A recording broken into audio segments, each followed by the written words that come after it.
Senhor esteja convosco. Ele está no meio de nós. Conclusão do Evangelho de Jesus Cristo, segundo Lucas. Glória a vós, Senhor.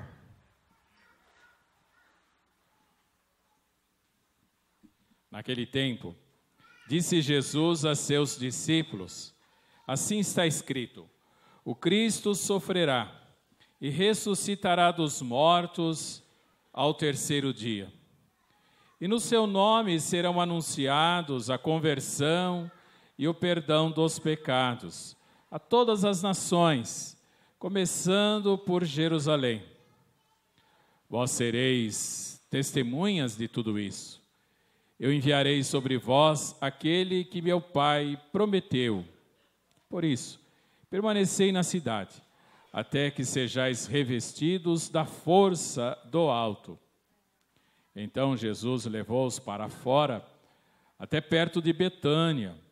Ali ergueu as mãos e abençoou-os. Enquanto os abençoava, afastou-se deles e foi levado para o céu. Eles o adoraram.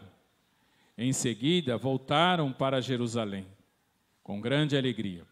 Estavam sempre no templo, bendizendo a Deus. Palavra da salvação. Glória a vós, Senhor. Nós sentamos um pouquinho, meus caros irmãos e irmãs. Celebramos hoje a solenidade da Ascensão. Como a própria segunda leitura, principalmente, nos fala hoje, esse trecho da carta de São Paulo aos Efésios, Cristo está sentado no seu trono glorioso, tem imenso poder e autoridade, potência, nos contempla para nós nesse mundo e nos prepara para o mundo futuro. Na verdade, meus caros irmãos e irmãs, a solenidade da Ascensão marca o momento em que Cristo se despede, não está mais no meio de nós, voltou para o céu. Mas a grande diferença é justamente essa: Cristo volta, sim, é verdade, mas Ele nos leva como se Ele levasse um pedacinho de cada um de nós com Ele.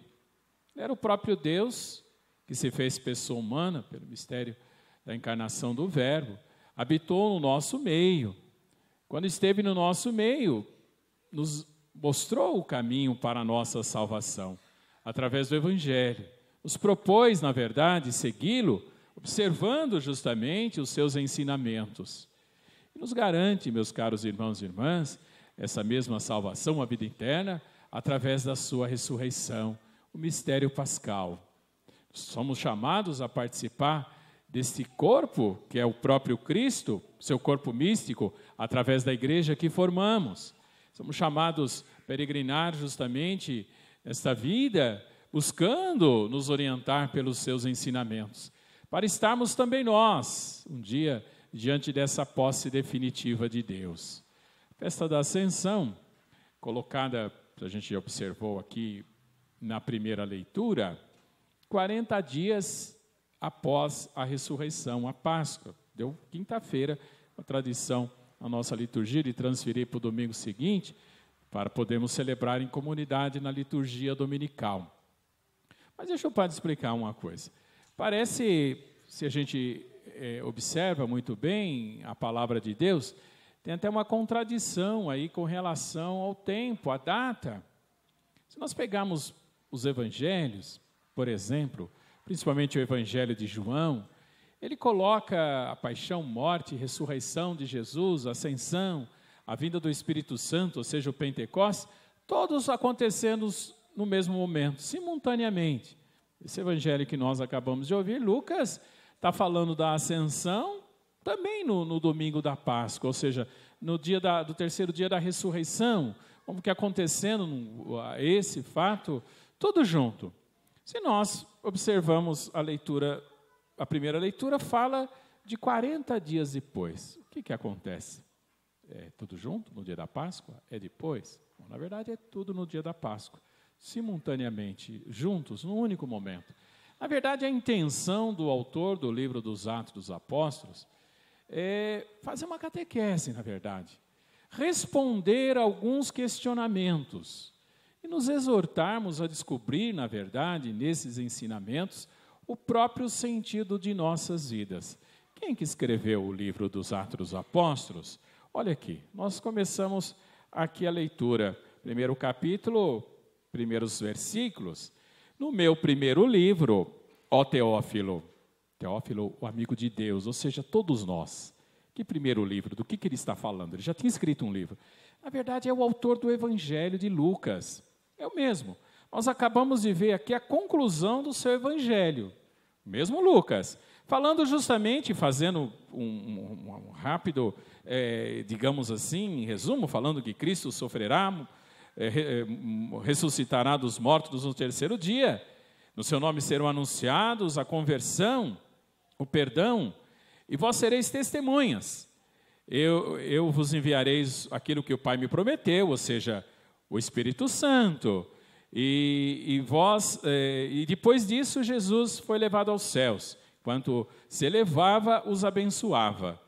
Ou seja, Lucas, ele teve a oportunidade de relatar, como ele mesmo fala, olha, no meu primeiro livro, ó Teófilo, já tratei de tudo o que Jesus fez e ensinou. De fato, se a gente pegar o livro de Lucas, ele começa falando desde a infância de Jesus. É o único que fala da infância de Jesus, do anúncio do anjo à Virgem Maria. Você já fala desde o começo, até o dia em que foi levado ao céu, como completa aqui para nós a mensagem do Evangelho. Depois de ter dado instruções pelo Espírito Santo aos apóstolos que tinha escolhido. Foi a eles que Jesus se mostrou vivo, depois da sua paixão, com numerosas provas. Durante 40 dias apareceu-lhes falando do reino de Deus. Ou seja, é aí que está essa data de 40. Mas por que ele faz um relato aqui diferente do relato do Evangelho? Deixa o padre explicar. Quando Lucas escreveu já o livro, primeiro ele escreveu o Evangelho.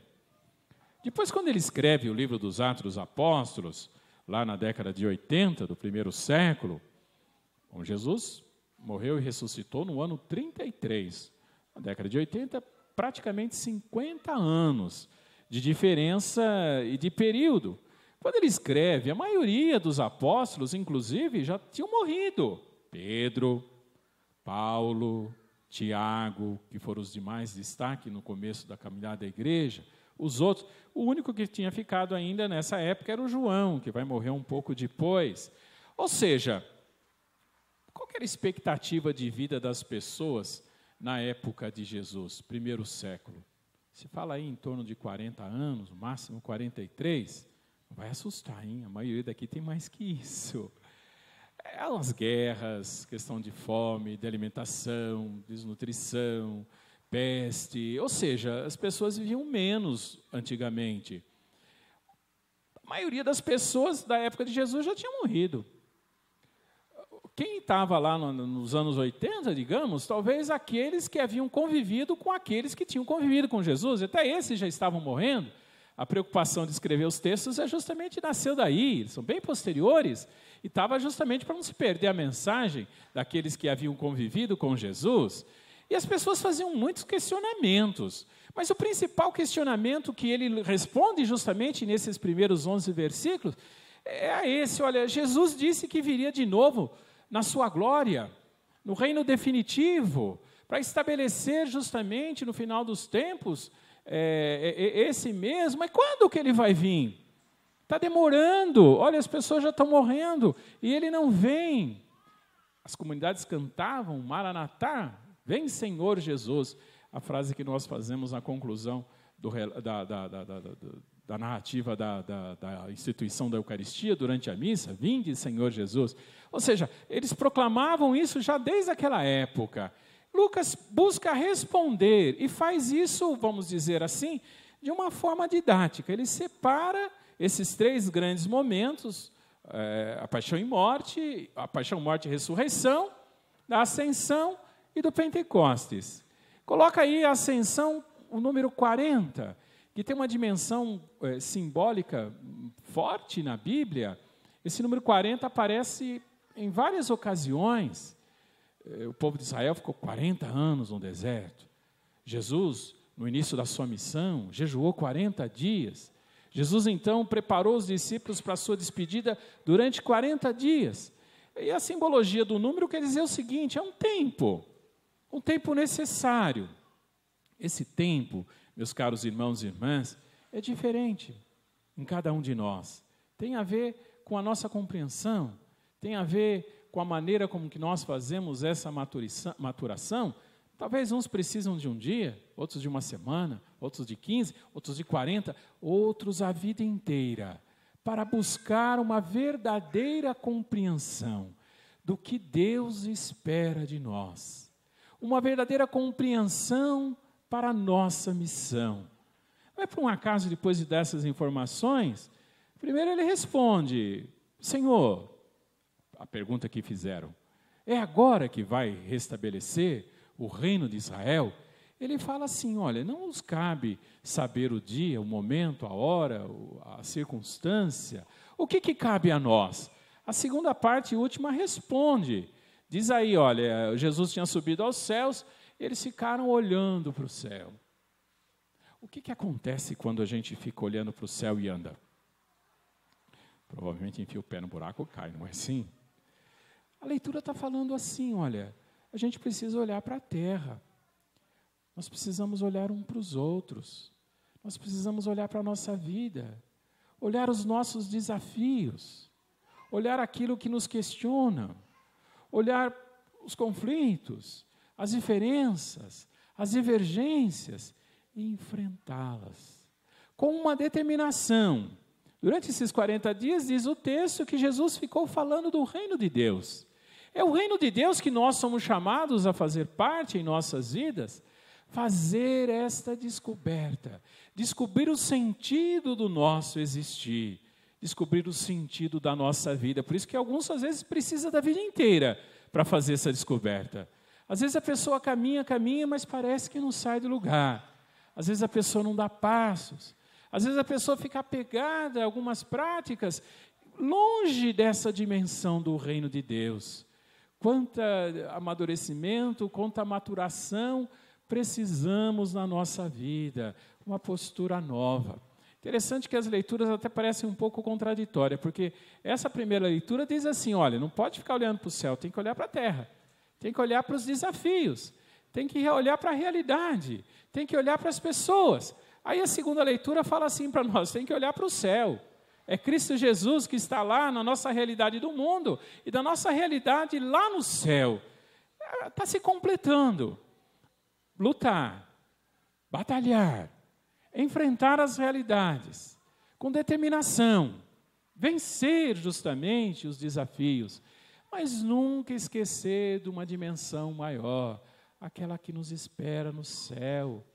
Nunca nos esquecemos, na verdade, de nos prepararmos para este céu, com a nossa vida, buscando em Cristo Jesus participar desse reino que Ele veio trazer. Como eu disse, no céu, Ele levou um pedaço de nós, nos abre a porta, nos espera.